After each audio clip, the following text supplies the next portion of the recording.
Right. ఇక కడపకు సంబంధించి చూసుకుంటే గత వైసీపీ ప్రభుత్వ హయాంలో ఎస్పీడీసీఎల్ అధికారులు బినామీలుగా మారి టవర్ల నిర్మాణం పేరుతో కోట్ల రూపాయలు దండుకున్నారనే ఆరోపణలు వస్తున్నాయి. గతంలో జరిగిన విచారణలో ఎలాంటి లోపాలు జరిగాయి, ఇప్పుడు విజిలెన్స్ అండ్ ఎన్ఫోర్స్మెంట్ అధికారులు రెండోసారి జరపబోయే విచారణలో ఎవరెవరి పేర్లు బయటకు వచ్చే అంశం మీద ఉంది.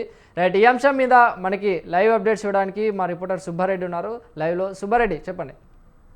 చిరంజీవి, ఏదైతే కడప జిల్లాలో విద్యుత్ వెలుగులు నింపాల్సినటువంటి ఎస్పీడీఎస్ఎల్ విద్యుత్ టవర్ల కొనుగోలు నిర్మాణాలలో అవినీతికి తెరలేపిందని చెప్పుకోవచ్చు. ఏదైతే గత ప్రభుత్వంలో విద్యుత్ టవర్ల సామర్థ్యాన్ని పెంచేటటువంటి నేపథ్యంలో, అంటే జాతీయ రహదారులకు ప్రక్కన టవర్లు నిర్మాణాలు చేపట్టేటటువంటి పనుల్లో కొందరు అధికారులు నాయకుల అండదండలతో గుత్తేదారుల అవతారం ఎత్తి కోట్ల రూపాయలు దండుకున్నారనేటువంటి ఆరోపణలతో గతంలో ఒకసారి విచారణ చేపట్టడం జరిగింది.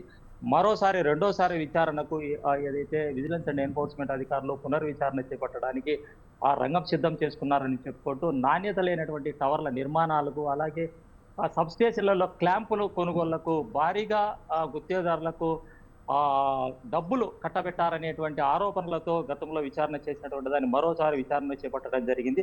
ఏదైతే నిర్మాణాలు చేపట్టేటువంటి టవర్లు నాసిరకంగా ఉన్నాయనేటువంటి దాంట్లో ఇటీవల గాలులకు కూలినటువంటి టవర్లే అందుకు సాక్ష్యాలుగా చెప్తున్నటువంటి పరిస్థితి. అది కొనుగోలు చేసినటువంటి టవర్లు ఏవైతే ఉన్నాయో వాటిని కడప, ప్రొద్దుటూరు, పులివెందుల ప్రాంతాల్లో జాతీయ రహదారులకు పక్కన నిర్మించినటువంటి ఈ టవర్లు ఏవైతే ఉన్నాయో వాటిలో భారీ అవినీతి, కోట్ల రూపాయల అవినీతి జరిగిందనేటువంటిది గతంలో విచారణ చేసినటువంటి సంబంధిత అధికారులకు కూడా నోటీసులు కూడా జారీ చేసినారనేటువంటి సమాచారం ఉంది. అయితే ఈ టవర్ల నిర్మాణానికి సంబంధించి దాదాపు 2.80 ఉండేటటువంటి అంచనాలను 5.70 పెంచి, అంటే 2,80,000 ఉండేటువంటి టవర్ను 5,70,000కు అంచనాలు పెంచి సంబంధిత గుత్తేదారులకు కట్టబెట్టడం జరిగింది. అయితే ఇతర రాష్ట్రాలు పోల్చుకున్నట్టయితే అటు కర్ణాటక కావచ్చు, తెలంగాణ కావచ్చు, ఆ ప్రాంతాల్లో ఉండేటువంటి వాటికంటే దాదాపు 120 నుంచి 140% ఎక్సెస్గా ఈ అంచనాలు తయారు చేసి సంబంధిత గుత్తేదారులకు డబ్బులు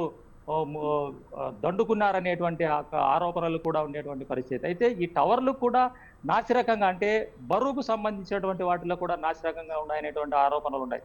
ఒక్కో టవరు దాదాపు 3.11 టన్నులు ఉండాల్సినటువంటి టవరు దాదాపు 1.90 టన్నులు ఉండేటువంటి టవర్లను మాత్రమే నిర్మాణాలు చేపట్టడం జరిగింది. అంటే అక్కడే ఒక అవినీతి అనేటువంటిది కూడా ఇక్కడ కూడా కళ్ళ కనిపెట్టేటువంటి విధంగా కనిపిస్తుంది. అలాగే జిఐ టవర్లు ఉండాల్సినటువంటి జిఐ టవర్ల స్థానంలో ఎంఎస్కు సంబంధించిన ఐరన్ టవర్లకు రంగులు వేసి ఏదైతే జాతీయ రహదారుల పక్కన సామర్థ్యం పెంచేటువంటి నిర్మాణాలు చేపట్టారనేటువంటి ఆరోపణలు బలంగా ఉండేటువంటి నేపథ్యంలోనే గతంలో విచారణ చేపట్టడం జరిగింది. మరోమారు కూడా విజిలెన్స్ అండ్ ఎన్ఫోర్స్మెంట్ అధికారులు విచారణకు రంగం సిద్ధం చేసినారని చెప్పుకోవచ్చు. అలాగే విద్యుత్ సబ్ స్టేషన్లలో క్లాంపులు ఏవైతే ఉన్నాయో మార్పులు చేయాలనేటువంటి దానికి కూడా అంచనాలు వేయడం జరిగింది. అంటే విద్యుత్ సబ్ స్టేషన్లో క్లాంపులు ఏవైతే మార్చాలనేటువంటి దానికి సంబంధించి దాదాపు 80 నుంచి 85% ఎక్సెస్ సంబంధిత గుత్తేదారులకు కట్టబెట్టాలనేటువంటి నేపథ్యంలోనే ఈ క్లాంపుల యొక్క దాంట్లో కూడా ఒక అవినీతి చోటు చేసుకుందని చెప్పుకోవచ్చు. అయితే క్లాంపులు ఏవైతే ఉన్నాయో వాటికి సంబంధించి ఉన్నతాధికారుల ఆదేశాల మేరకు ఈ టెండర్ పిలవాలి. కానీ ఇక్కడ ఈ టెండర్ పిలవకుండా ఉన్నతాధికారులకు సంబంధం లేకుండా గుత్తేదారులకు నామినేషన్ కింద, అంటే లక్షల రూపాయలు ఉండేటటువంటి వర్క్ను 5 లక్షలకు డివైడ్ చేసి, అంటే ఈ 5 లక్షలు ఉన్నటువంటి వర్క్లు అయితే నామినేషన్ కింద ఇవ్వచ్చు.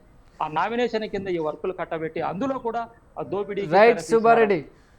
ఏది ఏమైనా కూడా ఓవరాల్ గా చూసినట్లయితే ఈ అవినీతికి సంబంధించిన గతంలో ఇచ్చిన అధికారులను మళ్ళా విచారణ చేస్తారా, లేకపోతే కొత్తగా ఇందులో ఎవరి పాత్ర ఉంది అనేటువంటి దాంట్లో విచారణ చేసి అందుకు సంబంధించినటువంటి అధికారులకు